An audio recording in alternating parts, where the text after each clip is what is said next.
தப்புக்கும் நான் தான் பொறுப்பேற்றுக்கணும். அதோட எங்கள் ஸ்டாஃப்ஸோட நிலைமையை நினச்சி எனக்கு ரொம்ப கஷ்டமாக இருக்குது. இது எல்லாமே என்னோட தப்பு தான். சந்தனாவின் குரலில் சோகம் தெரிந்தது.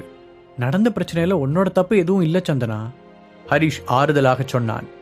ஆமாம், பட் ஒரு கம்பெனியோட சேர்மனாக அங்கே நடக்கிற எல்லாத்துக்கும் பொறுப்பேற்றுக்க வேண்டிய கடமை எனக்கு இருக்குல்ல, கூறிய சந்தனா கிரீன் லைட் எரிவதை பார்த்து, ஹரி நீ கொஞ்சம் ஃபாஸ்ட்டாக போறியா, எனக்கு ஆஃபீஸ்க்கு லேட் ஆச்சு என்றாள்.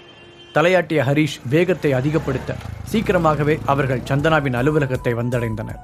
ஹரிஷின் இடுப்பில் இருந்து கையை எடுத்தபடி இறங்கிய சந்தனா, நீ இவ்வளோ ஃபாஸ்ட்டாக என்னை கொண்டு வந்து ஆஃபீஸில் விடுவேன்னு எதிர்பார்க்கவே இல்லை.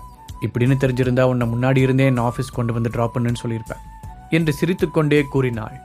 ஹரிஷ் ஏதோ பதில் சொல்ல வர அங்கு வந்த ஒரு காருடைய சத்தம் அவனுடைய பேச்சை நிறுத்தியது.